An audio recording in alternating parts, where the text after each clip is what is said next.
Caesar, the crowd pleaser. If you need to pick me up, ladies, we gon' change your demeanor.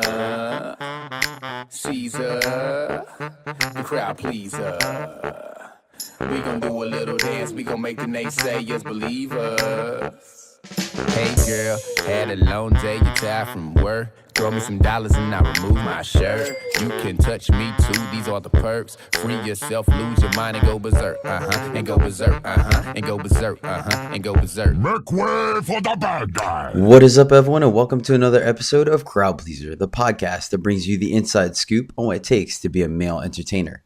I'm your host, Caesar the Crowd Pleaser. We are going to be interviewing a really good friend of mine from Hard Body, San Antonio. I'm going to go right ahead and introduce him. He has been dancing for about a year and a half now, and for a rookie, quote unquote, the dude has been just stepping up and up on the game, learning from everyone around him and improving every time. He has placed in just about every strip off he is participated in this year and a half, as well as being a finalist on my reality show that you can catch on YouTube, the Crowd Pleaser Contest. I want to welcome on the show Christian. How you doing, Christian? I'm good. What's up, Caesar? Not much, man. Not much. Just hanging out this lovely Friday morning and getting to kick it with one of my boys for a little while. So I'm excited. I just came back from a trip from Miami. Got to see the family for a little bit and participate in their strip off down there. So life's pretty good, man. Pretty good. How about you? I heard about that. No, same. Yes. No, I'm pretty good too. Pretty awesome. Good too. Yeah. Sweet, man. All right. First things first, let's go ahead and mention my Patreons out there, patreon.com/crowdpleaser. Thank you so much for everyone that donates a little something every month to the cause. It really means a lot to me. I really appreciate it. Try to send a bunch of behind the scenes content and perks for you all, as well as the creation process and all that. I really appreciate it. It means a lot. You guys can also submit your questions of the week there. And yeah, I take those into account and I try to answer them on show to show. I take your feedback very seriously. So thank you. And you also kind of get to give me a little input in my upcoming projects and stuff. I normally mention it on there to get an initial feel for my upcoming ideas. So definitely check it out. Once again, patreon.com/crowdpleaser. Next is LeBear Dallas. This is my home office where I'm there Wednesday to Sunday. 5 nights a week, partying it up with you ladies. Definitely come out and check it out. If you're a man, definitely come out and check it out. Their amateur night on Thursday nights. We have it every week. You can go up on stage and test your metal. Christian, you want to go ahead and mention Hard Bodies for me, brother? Yeah. Back in San Antonio, I mean, we're always looking for guys. I mean, guys, if you know a friend, your dad, your brother, your little brother, your son, if you know a girl that looks like a guy, just anyone really. We'll take anyone that's willing to put their work in and who has a really good work ethic. I mean, that's what. If you don't know how to dance, that's fine. You don't need to know how to dance. But yeah, that's overall it. We just something right now is just we need guys. Confidence is the biggest thing. The acts, the routines, the dancing, all that will come in time. You just pretty much need the confidence, right? Yeah, you learn who you are through through time. Don't expect to walk out there the first night and to be the best you can be. Like that, it's not like that. I almost threw up on stage the first time. I did not know how to dance. I find that a little hard to believe, but I'll take your word for it, brother. All right. Lastly, I want to give a shout out to Anna. She is deploying with the Army. I spoke to her last week, met her at the club, and she was having a great time celebrating, I believe it was a friend's birthday and stuff, and her and I got to chatting a little bit, and she found out I was in the Army. So shout out to her, wish her a safe deployment, and hopefully time flies by so she can return. It was great meeting her. Sweet, man. With that, let's go ahead and dive right into it, brother. So let's go ahead and start in the beginning. What got you into dancing, Christian? To be 100% real, I don't tell a lot of people this. But then you're about to say it on the podcast for everyone. You know what? It's time. It's time for people to know. An ex-girlfriend. I don't mean to sound emotional or anything, but I got out of this breakup and I just felt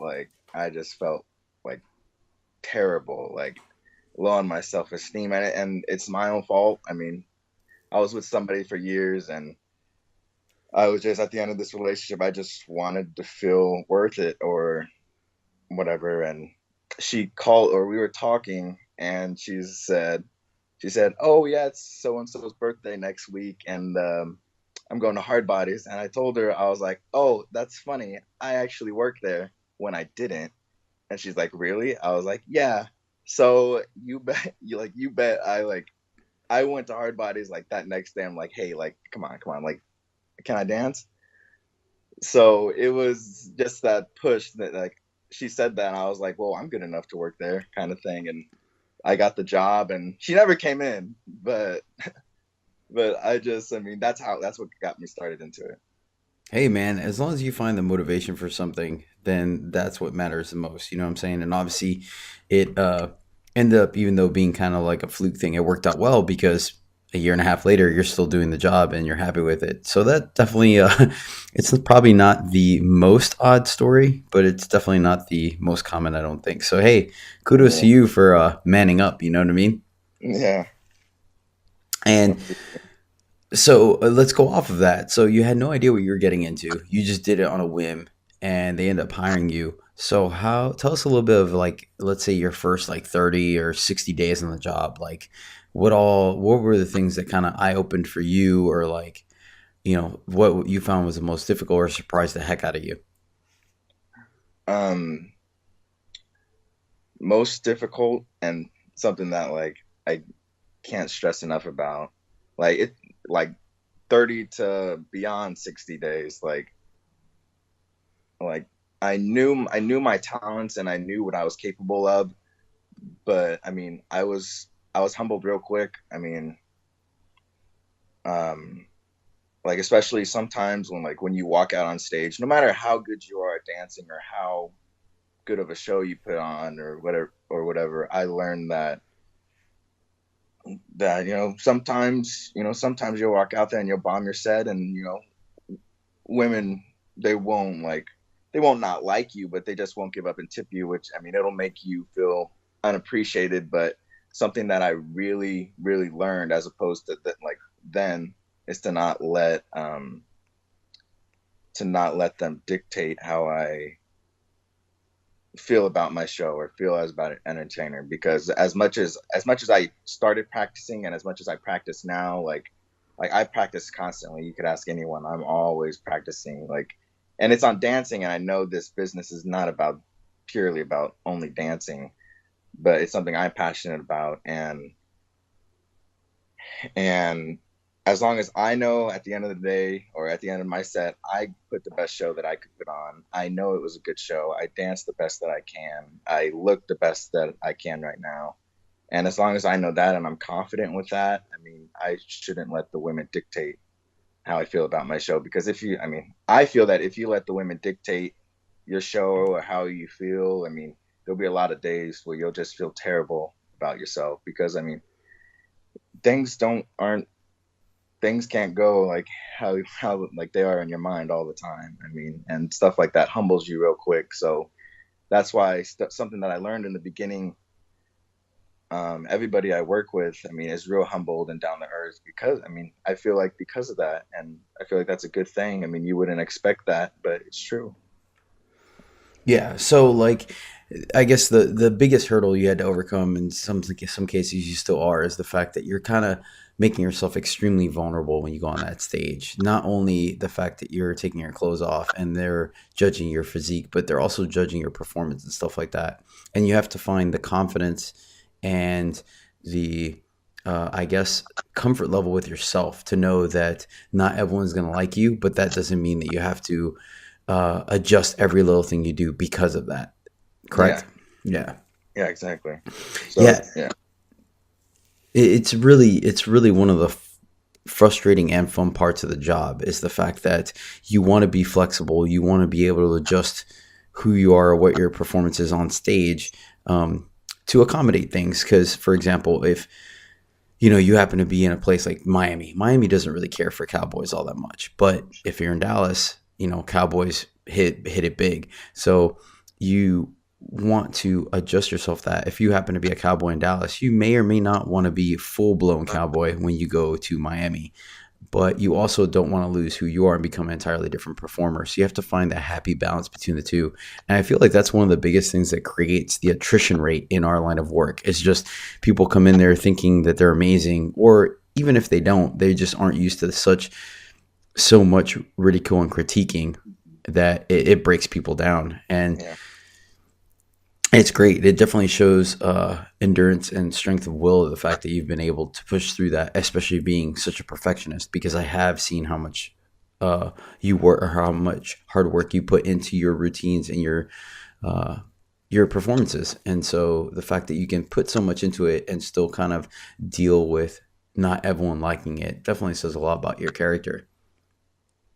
Yeah, thank you. No, this, if there's one thing that I could always take away from this job, no matter what, like, people will make their comments about my job, but I mean, when it gets down to specifics, I mean, this job really taught me, I mean, amongst other things, but most importantly, like my self-worth and my value and my confidence. I mean, despite me being as humble as I am, I mean, my confidence is, I mean, through the roof. I mean,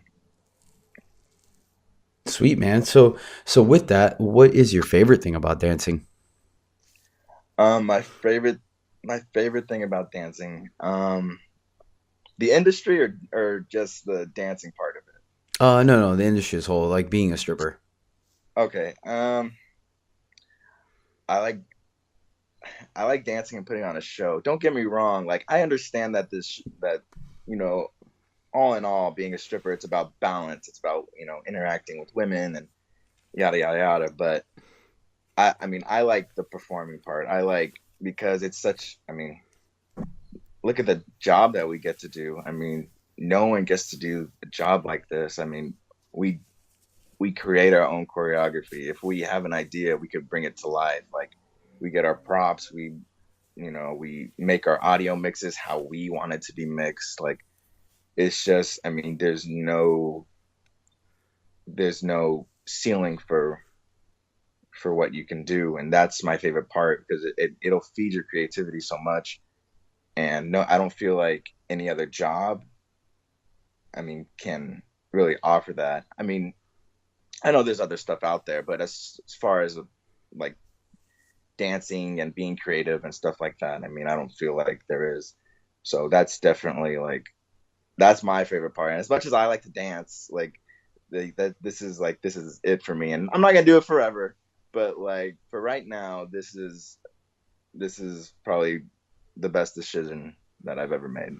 Well, I mean, the thing is too is that I always tell a lot of people that this job is very much a springboard into the next step of your life, whether it be continuing the performance aspect of it, or generating enough income and savings to invest in something, or just kind of give you the people skills you need for the next step.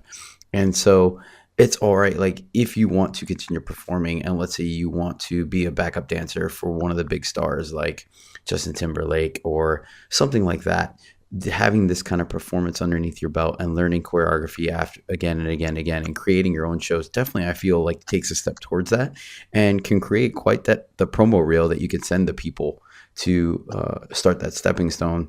The One of the things that I remember you and I spoke about early in your career is that I saw the fire in you, and I saw how hard you want to work, and you poured your heart and soul into every performance from start to finish.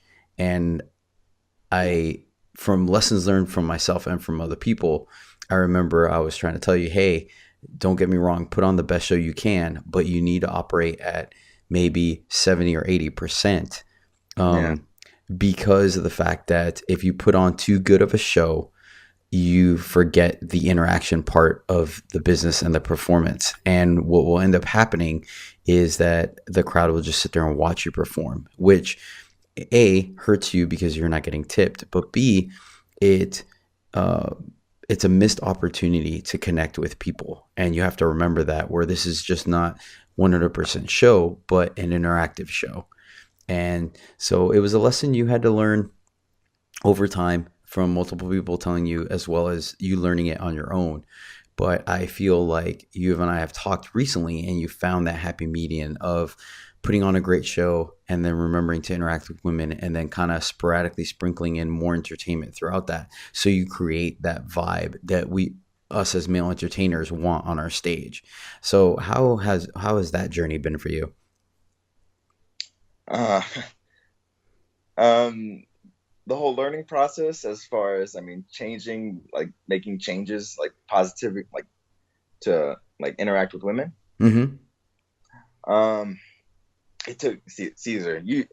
It took me a while. You know, it took me a while. It took me forever to stop dancing and stop putting on a show and make money. Because I'll be honest, didn't make I didn't really make money because I kept dancing and I kept putting on a show, and I wanted to make my act.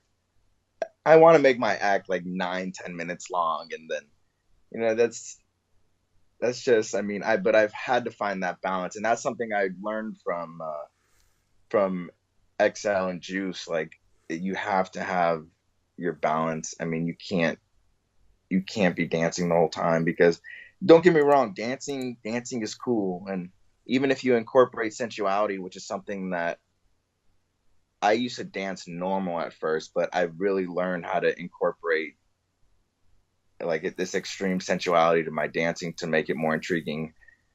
I mean, at the end of the day, we're strippers. Women don't just want to see dancing. You want to see dancing. You go watch like some TV show. You want to see Dancing with Sensuality, watch Magic Mike. But women are here to see strippers, no matter what. Like, at the end of the day, that's what I have to remember. Like, no matter how good of a show that I put on, or try to put on, or how much practicing I do. I mean, at the end of the day, women want to see a stripper, their fantasy. I mean, that's what it's overall like revolved around. I mean, they want to see some ground humping, and they want to see you rip your shirt. I mean, as cliche and as that is, I mean, that's just because they don't get that. I mean, I see that on a daily, so it's normal for me to see. And I think like, okay, well, I want to add this and I want to do this, and I tend to overcomplicate things.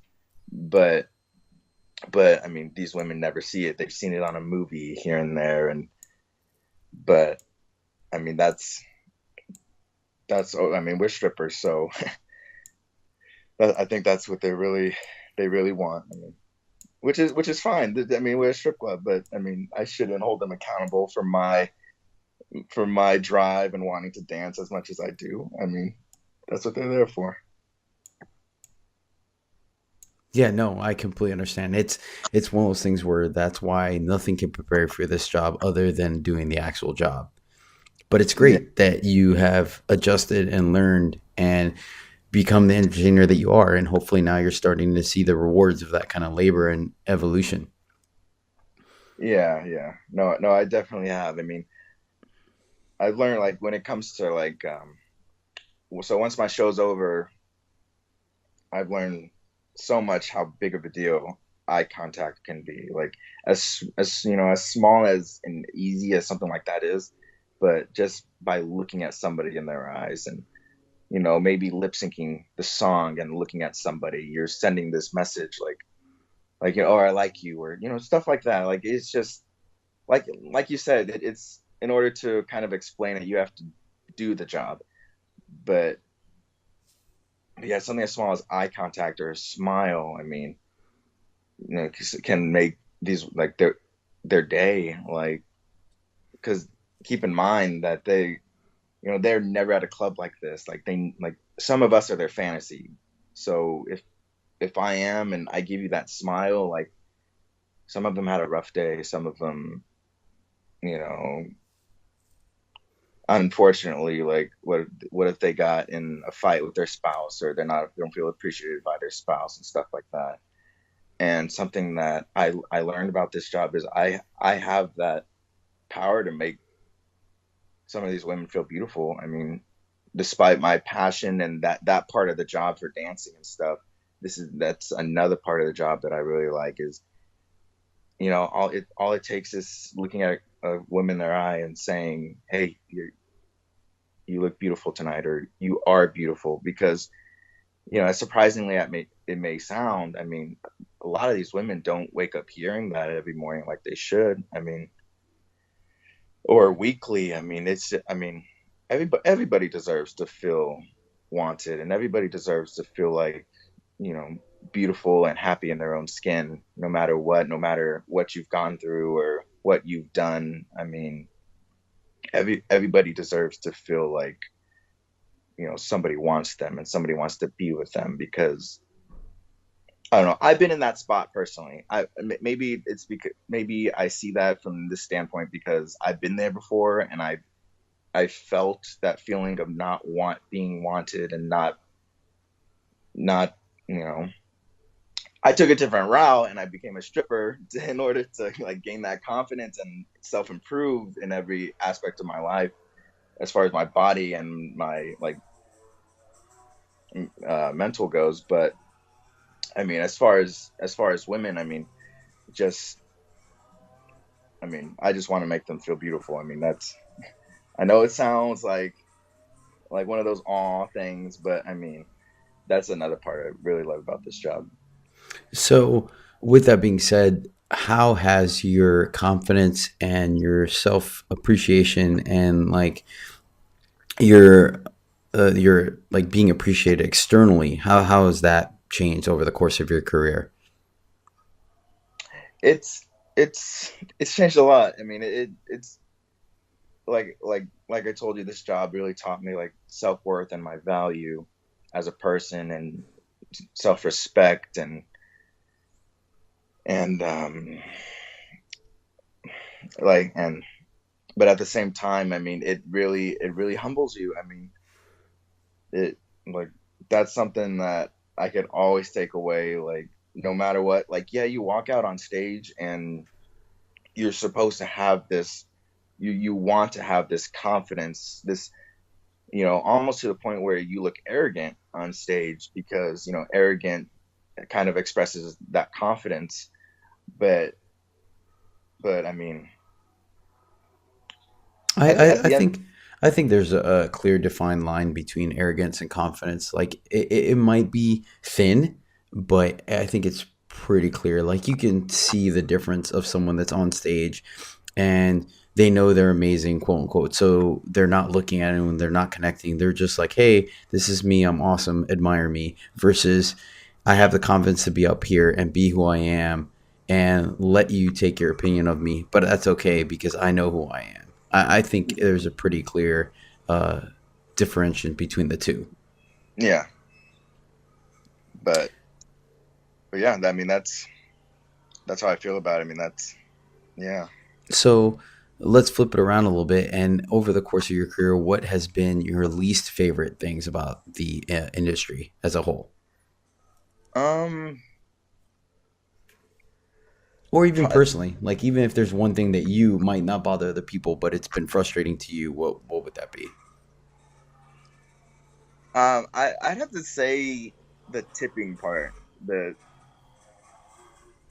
tipping. I mean, like, I like to put on this show, and I like to give eye contact. I like to, you know, I like to do as much as I can. But once it comes down to it, once it comes down to me standing there on stage, you know, being in my full bag, or being like, you know, almost naked. I mean, it has nothing to do with the confidence of me being in that state, but it's just the, I know it sounds dumb, but it's the getting paid part that I'll that it's something I need to perfect, or it's just something that I don't. It's just my least favorite thing. I mean, And why really. is it your least favorite thing? Like the fact that it's part of the business, or the fact that you have to rely on it so much, or that sometimes you don't get there? Like what exactly is your least favorite So, part of it? so the fact that I have to rely on it. I mean, how can I put this in better words? Because I don't. Granted, it takes confidence, and it takes confidence to do it, and you know, it's. I know you have to learn to do it, but I don't feel like it's really a challenge. I'm in this business because I like a challenge. I like to be pushed to my limits, and like I like being uncomfortable, because if I'm uncomfortable on stage, it means I have something to learn. If I'm good at something or great at something for way too long, then I obviously need to start doing something else. Like, because if you suck at something, then that means you're working towards something, or you're improving on something. But I feel like if you're great at something too long, then you're just wasting your time, or you're wasting your time doing what you're doing. Because I mean, I don't mean to get in what life's about or anything, but like, I think it's just, you always want to accelerate and self-improve what you're doing. And I know that, there are a lot of things that I'm not good at. So, I mean, and if I work at those things, I know that I'm working towards something. And taking tips, I mean, that's just one part of the job. I mean, it's not really a challenge. It's not really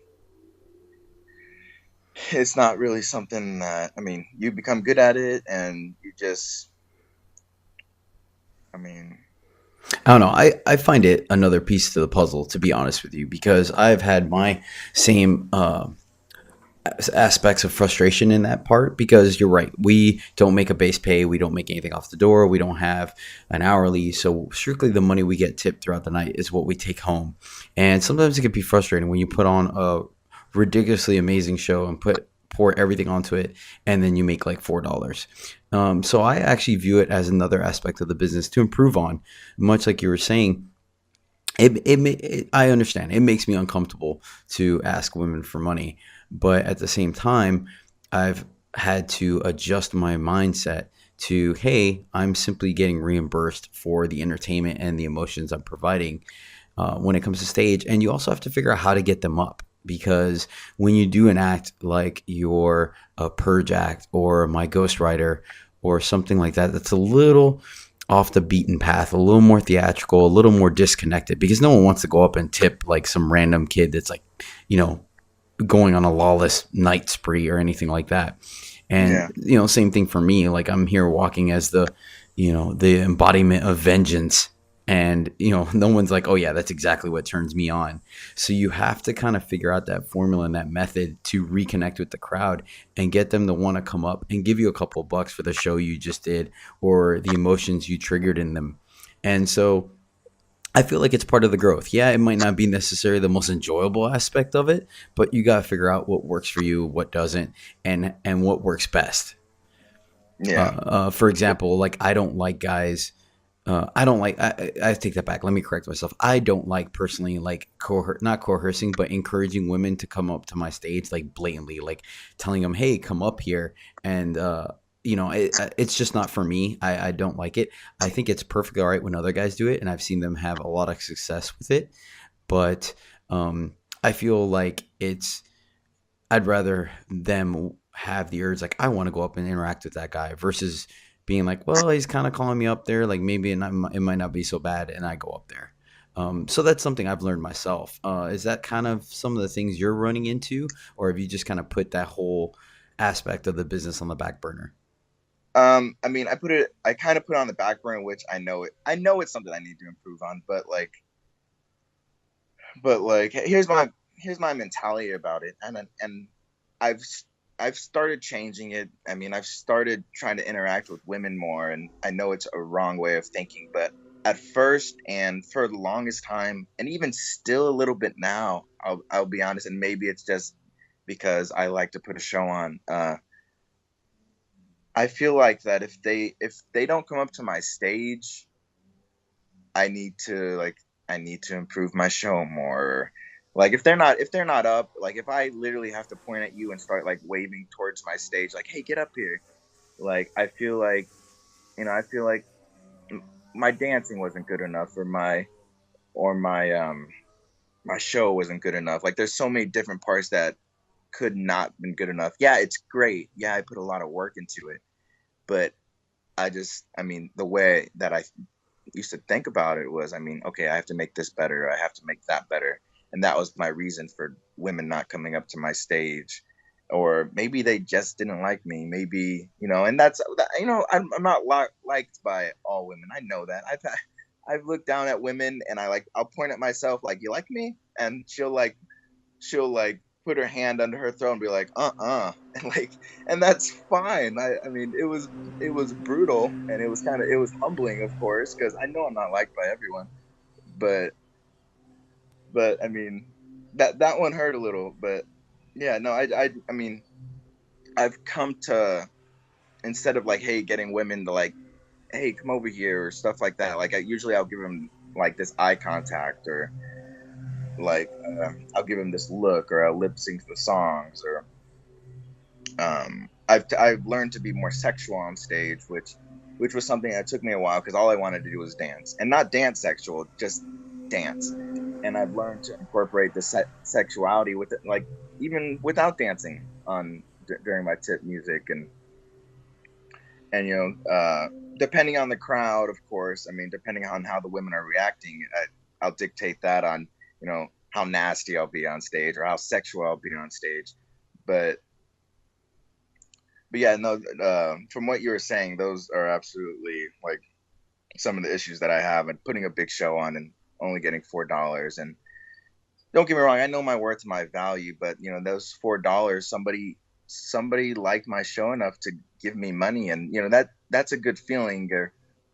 Or another good feeling is, a woman will come up, and the first thing she'll say is, "I love your dancing," and she'll give me money based on that, or like, "I love that show," and they'll give me money based on that, and not they're not giving me the money like just because like I took my clothes off and I stripped. Like, I mean, I put a lot of hard work into my craft, and the fact that, I mean, I don't do it to get taken noticed, but when it does, I mean, I definitely like really appreciate that.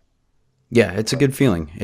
One good act can kind of counterbalance several negative or not so great acts. So I understand. yeah, The one word of advice I will give you is that sometimes not everyone coming up doesn't necessarily reflect on the quality of your show. Now, granted, I agree with you. I think you have the correct mindset of let me control what I can and improve my show to make it better, to be worth everyone coming up and tipping you. But sometimes females are interesting creatures, man, and they work in various ways. And there's going to be women that might not ever go up to your stage, at least for the moment. But if you catch them on social media, they will speak very highly of you and your show. And so it's kind of getting to that point where you bridge the gap from social media or distant interaction to actually face to face personal interaction that um, that will kind of give you that extra level of reward. So it's keep being critical of yourself, because that is one thing you can control, but don't necessarily think that it's all or nothing. That if you're not getting tipped, then your show is garbage, because sometimes it's just not the case, or you're not everyone's cup of tea. yeah. Sweet, man. Appreciate that. Let's see. So, give us a little insight on you a little bit. What hobbies do you like to do outside of work? Because I know that's pretty much one of the top questions that we all get asked as entertainers. They understand that this job is a way of life, but you always need to take your little break. So what do you like to do that is not work related necessarily? Um.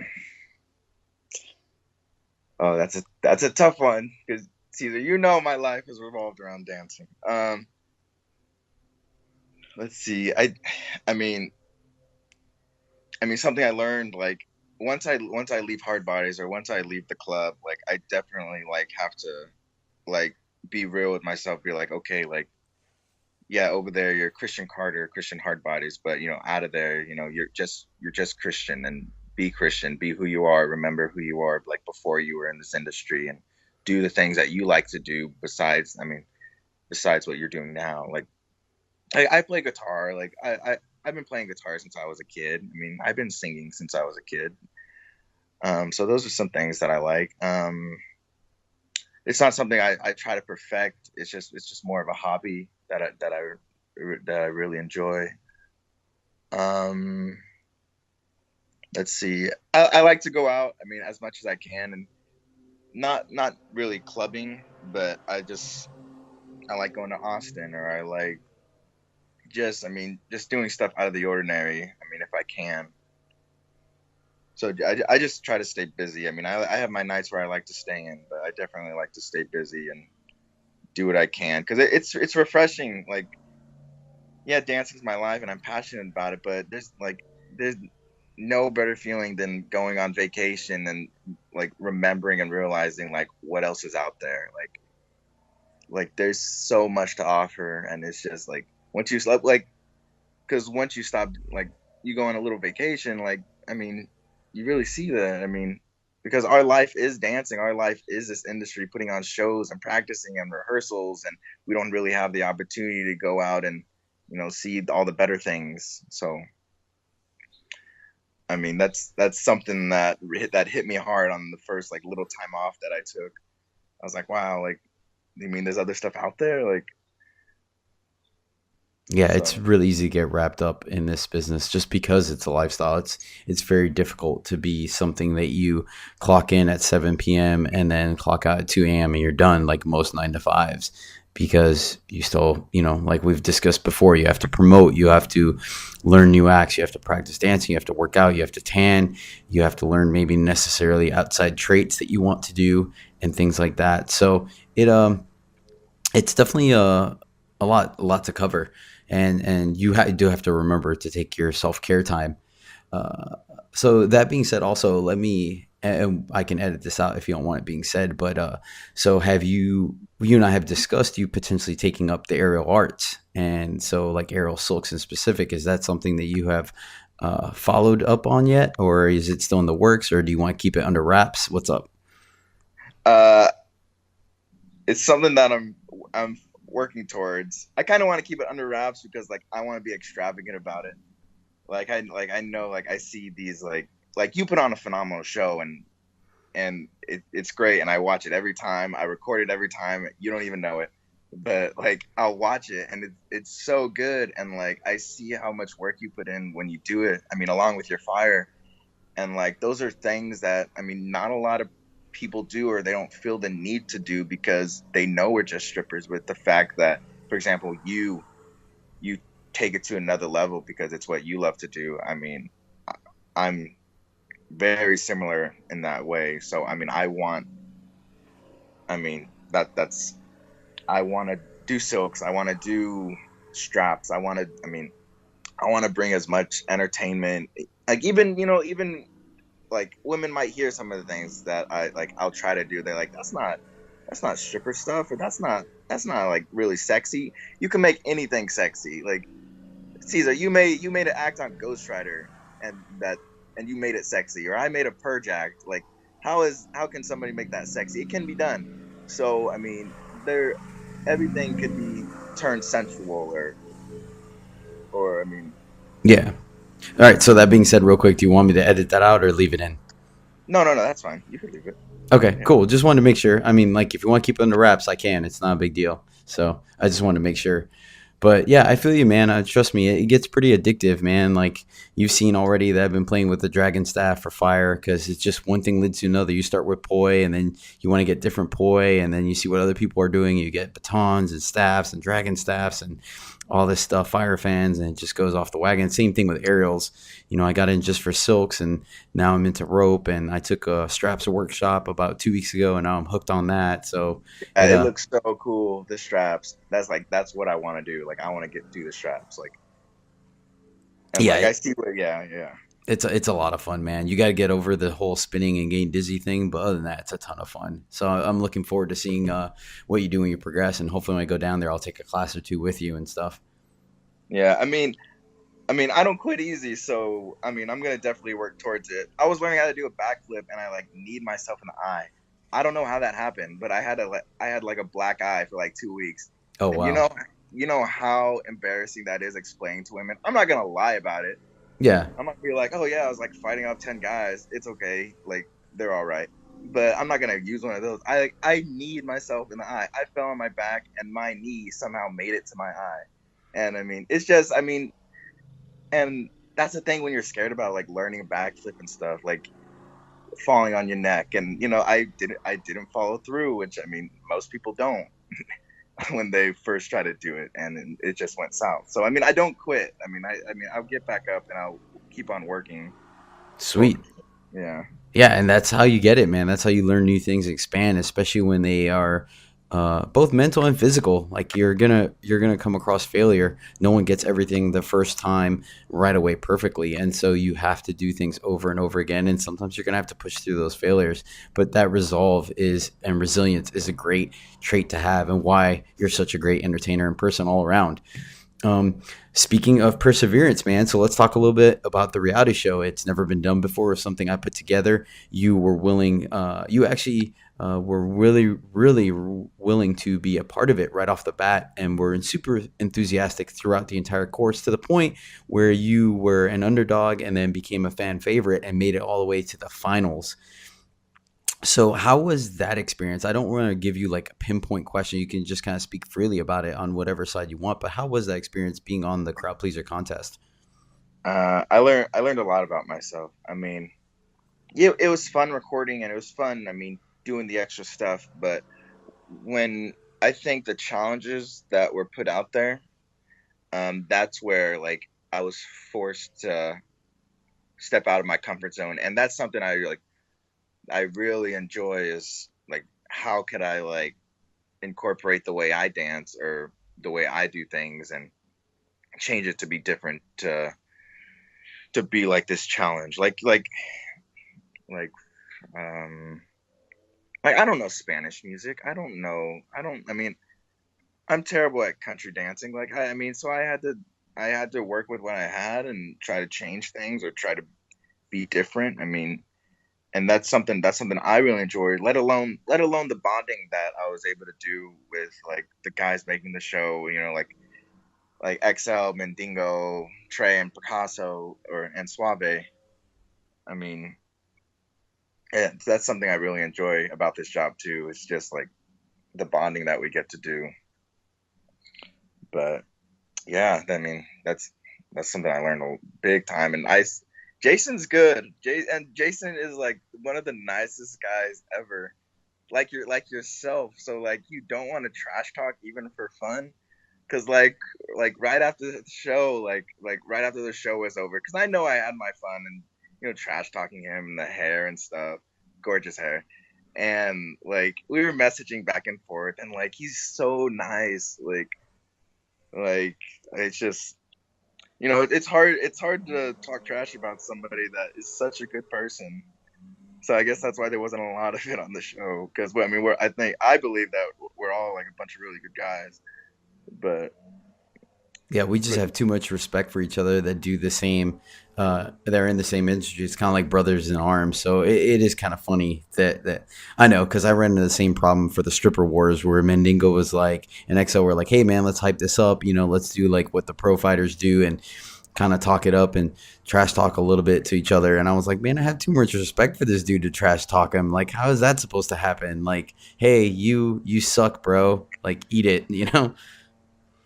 Yeah, no, I couldn't I of course I could have believed I was able to believe it, but for Stripper Wars, you went against Mandingo, and like when it came to Mandingo, like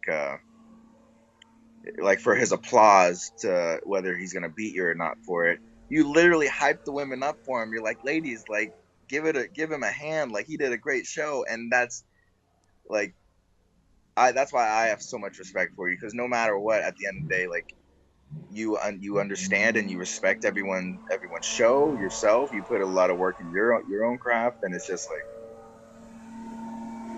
I was just watching you. I was like, is he doing this like to mess with our heads? Because you're like a super humble person, and it's admirable.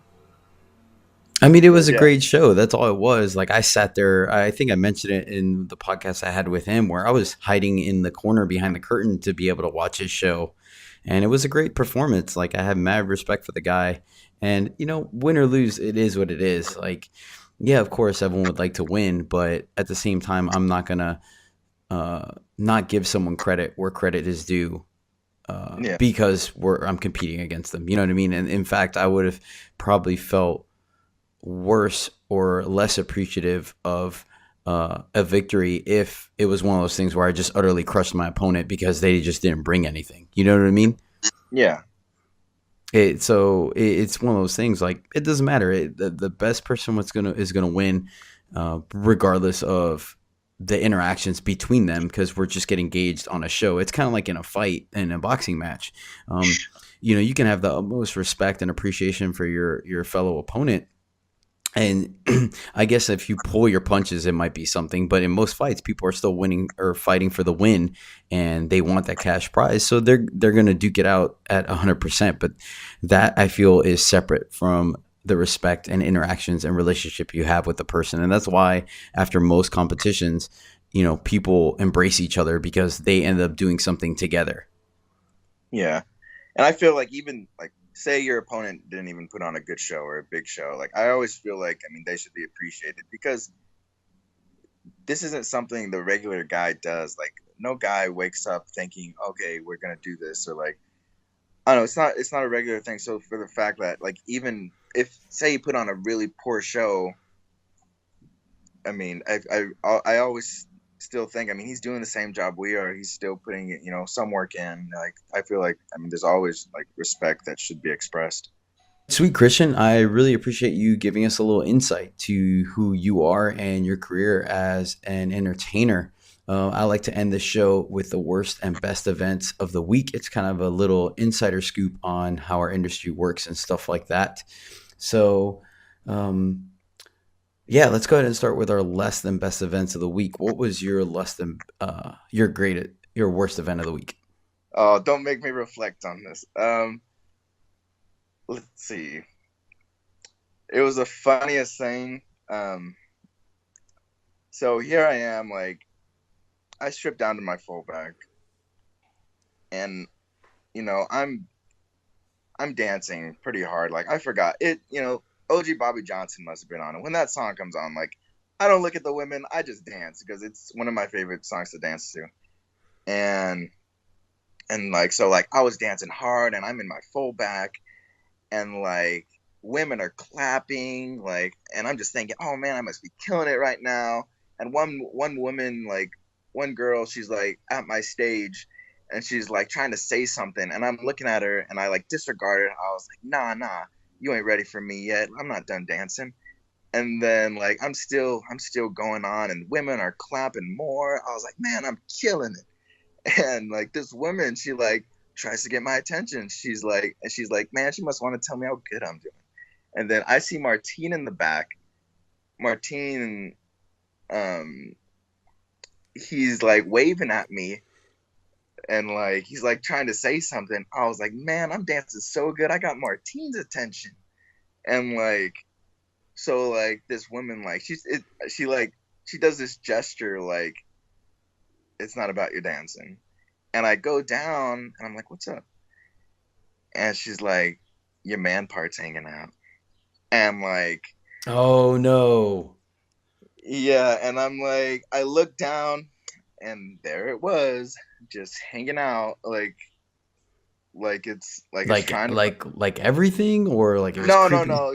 Just the, how could I, like the cherries, Oh, like, got you. Yeah. yeah, like the stones. And like, it's just hanging out, like it's trying to run away. I was like, I looked down at it. I'm like, oh my god, where are you going? Like, and I put it back in real quick, but then, like, I just stand there for a second. I was like, so they weren't clapping for my dancing. This woman wasn't trying to get my attention because my dancing was so good. Martine wasn't waving at me because he was like, bro, you're killing it on stage. Like, Yeah, you went from no. cloud nine to right back on earth. Yeah, I went. So A, my man parts were hanging out. Two, I was excited while dancing, which I know, when I get excited and I get too much adrenaline, I dance too fast. And you and I both know that, I've talked to you about this. Dancing too fast looks terrible, like, because nobody's eyes could watch, like, each move that you do. So it looks like you're having a seizure on stage. So like, I must have been dancing way too fast because I was too excited. And yeah, so that's probably my worst. It's an experience that I could take away from me because it's funny, but just like my mindset about it and what I thought, like, at the time, like, it's just, I didn't just look down. I was like, oh, it's just hanging out, and put it back in. like I had emotions involved in this, thinking that I was some amazing dancer, and then I got humbled real quick. I was like, hold up, Christian, you're great at dancing. You're not phenomenal like these women were clapping you for. Like, so yeah, that's probably the worst. Man, I'm not gonna lie, that's a pretty good story, dude. I hopefully you got at least tipped a little extra for all your hard work then, at least, right? I did, but I got tipped because my cherries were hanging out. Like they come up and they were like, "Thanks for the show," and like that's what they tipped me for. They didn't tip me for my dancing. They tipped me because my man parts were hanging out. Yeah, But yeah, I it was got fun. you. It was funny. It was, I mean, it was something I could take away, and it's, you know, Yeah, no, I totally understand, man. I totally feel you, bro. Um, my worst event is not that crazy, but it's worth mentioning. Geez, I feel extremely inadequate at this point now. But anyway, so long story short, there was a lady that came into the club, and as far as I gathered, she didn't tip anyone on main stage, but she went to see everyone on stage too when we got off stage. And long story short, apparently she comes up to me. She asks me what my dreams and aspirations are. And I kind of wish I knew where she was going at, because then I would have answered a little more humorously. Like I end up just telling the usual, like, I'm just here to retire, like bust my butt now and retire early and get to live the rest of my days doing what I want. And then she and then she proceeded to be like, well, I understand that you get paid for your time, but which usually means, but I'm not going to tip you at all, which was true. She ended up not tipping me. Apparently she didn't tip anyone, and she just kept trying to take up our time on side stage. And I politely told her like, hey, well, I got people waiting, so have a good night and whatnot. But yeah, it was just amazing to me, and amazing and yet not, at the fact that she was aware that she should spend money and we get paid for our time, but she felt because she was asking a cute question that it was irrelevant, which it was not the case. And like I said, I wish I kind of known where she was going with it beforehand, because then she's like, what are your aspirations? I'm like, honestly, just to ride this low until like drink myself into a stupor where life is numb or something, just to kind of mess with yeah. her a little bit, but such is life. So that was my least favorite. My Well, best. What's up? oh no. I was just gonna reflect on the least favorite part. Yeah, go ahead, man. Well, no, this is something I've always had an issue with. I've always had an issue with my height. I mean, and like there were two occasions. Like one time, I'll keep it short. A woman got a dance from me, and she's telling me like, she's like, you know what your favorite like part about me is? I was like, and I'm just thinking, I was like, is it my dancing? Do you think I'm cute? Like what is it? What girl? What is it? And she was like, she's like, I love how short you are. And I was like, oh, different occasion. A woman's pointing at me. I jump off side stage. She's pointing at me like to her girlfriend. She's like, this is him. This is him. And I was like, oh, what's up? How are you? And she like comes up to me, and she like puts her hand like at the top of my head, as like right next to her neck because she was tall. She's like, I told you he was that much shorter than me. I mean, Oh man. like I'm thinking like, oh, she's gonna get a dance. Oh, she likes me, and she just comes up to me and she just like she puts my height against like her shoulder because she's in heels and she was tall. Like besides that, so she's like, look how much shorter he is than me. I told you he was that short. But Yeah. yeah, Yeah, you're yeah. just feeling like king of the world at that point. You're like, thanks.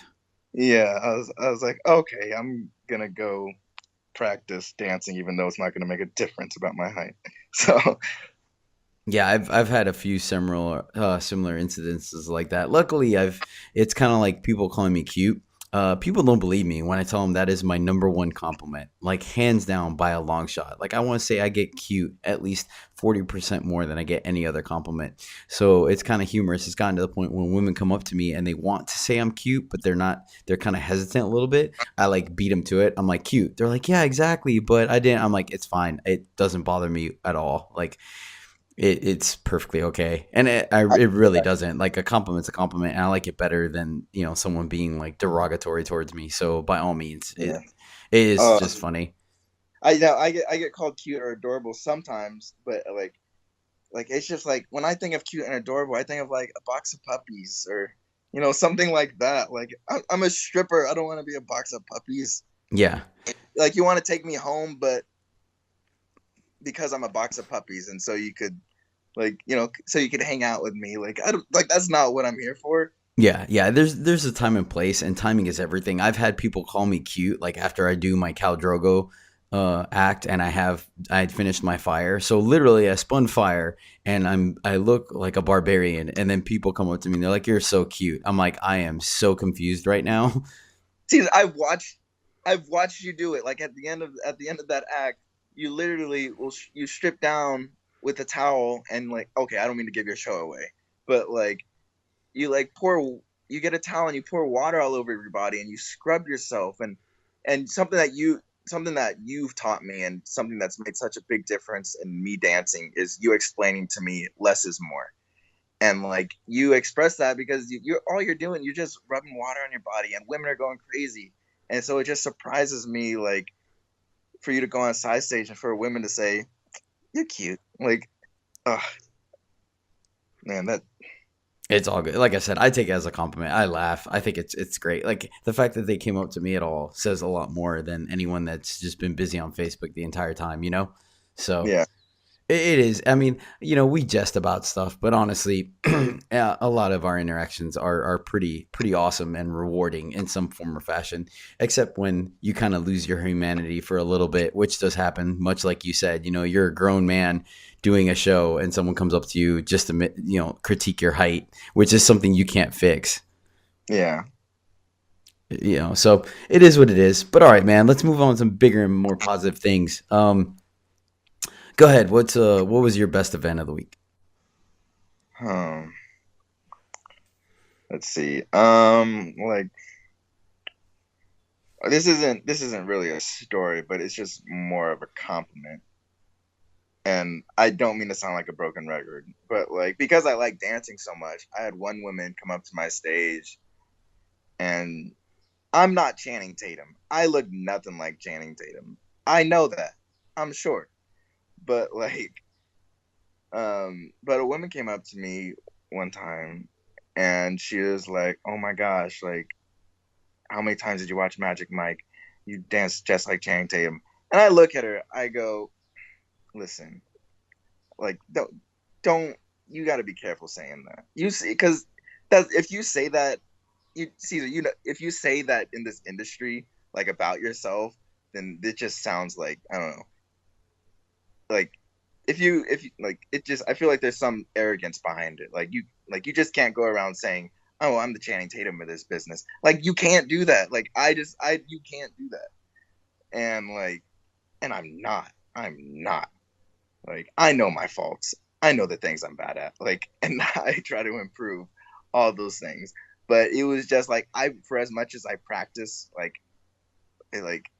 I and I know I practice too much, because there's no reason for me to. But it's more of like, it's not that I practice just to practice and improve. Sometimes it's just a getaway for me, because I go through stuff from time to time. But just hearing that, like, and hearing, like, because I was just a dancer at first, and I learned to, like, incorporate a lot of sensuality, which is something that, you watch Magic Mike, and something that they do. It's something that I tried to work towards. So that she said that, like, I was like, oh my God, like, for as much as my practice and as much as I try changing my dancing to incorporate sexuality because I'm a stripper, like, thank you.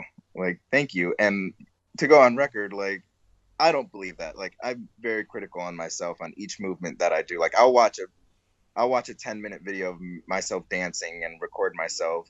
And like, if I catch one move, like, I'll beat myself up about it that I don't like. Like, I was like, oh my God, like, why did I move that way? Like, why do I look stiff right there? Why do I look too loose like there? So like, to hear that, just plain and simple, to just be appreciated and to be put up on that standard, which I don't agree with. Thank you. Like, seriously. It's a good feeling, man. It really is a good feeling. Like, it happens to me about once a week that somebody just straight up compliments my dancing, and it really makes you feel good when you are a dancer. Then someone compliments that specifically. So I feel you, dude, and that's great that it can, even if you might not necessarily believe it, it's still very encouraging and definitely a step in the right direction for improving yourself, because you find that motivation like, hey, things are paying off one way or another, even if I don't necessarily agree with it 100%, or I'd like to see more improvement. So that's great, man. That's awesome. I'm glad to hear it. Yeah, so that's it. The my best event actually has nothing to do with stripping, but I felt like it was too good to not mention, and it was just one of those things that it could only happen to me. It's pretty hilarious. So I went to Miami this weekend, or our weekend, Monday and Tuesday, for their Mr. LeBaire contest, and I saw family and stuff like that, and things were great. So obviously, coming from Miami, it was warm, the weather was great. So I ended up going to the airport in a not necessarily a sleeveless shirt, but a shorter sleeve shirt. And so I was going through security, and you know how security has those new machines where it's kind of like an X-ray, where the bars go around you, and it kind of picks out if it picks up any kind of metals and stuff like that. So there's two guys on the other side of the machine. I stand up there, throw my arms up. The machine scans me, and then I go through, and they're like, "All right, wait for the machine to show us what to look for," right? And the guy stops. He kind of starts grinning, and he's like, "Hey, man, go ahead." He's like, Mac or whatever the other guy's name is. He's like, "Check this out." And they look at the screen, and I'm just kind of standing there like, crap, am I in trouble? What's going on? And then the guy's like, "Hey, sir, go ahead and take a look at this real quick." And I look, and it has, your body in yellow and red squares wherever they think they have to check or whatever. And the two red square, there's a red square on each one of my biceps. And the guy's like, "Well, apparently your guns are too big to take on this flight." And like they just started laughing, and I actually got like somewhat a little embarrassed, but it was actually extremely funny because I'm like, how does that happen? Like literally there is nothing on my arms whatsoever, and that's exactly where the machine said it. So it just, and obviously it was the TSA guys, so it was just fitting that they said that. And apparently they got a kick out of it, because while I was in line still waiting to get like my suitcase and shoes from the X-ray machine, they were still laughing about it and cracking jokes. So I thought it was pretty great. It was cool. I just thought it was kind of hilarious and something that would only happen to me, but I thought it was a lot of fun, and I wanted it to share with the world. So yeah, that was my my best event of the week for sure. Man, oh gosh, I'd be so embarrassed. Yeah, I mean, like I said, it was just funny because you would think I would be wearing like a sweater or a long sleeve shirt or something to at least make it seem like maybe I'm hiding something, but literally you could see all my arms bare. And so it was just a double whammy and stuff. And then obviously, I mean, it was great to see my friends and family while I was home. A couple of them came out to support me for the strip off, and that was great. And the weather was great. Got to enjoy time at home, which I absolutely love. So the whole trip as a whole was the best event of the week. But that specifically, I thought was just too funny to pass up. But all right, man, let's wrap it up and call this a show. I really appreciate you being on the show, man. It's been absolutely wonderful talking to you. I have mad respect for you. You've been coming up in the business, especially at being early in your career. You've been doing great. They call you the Phenom, because you're just amazing. So where can people reach you at as far as Facebook and Instagram and all that? Oh, on Facebook, I'm Christian Carter. And on Instagram, I'm Christian_Carter_hard bodies.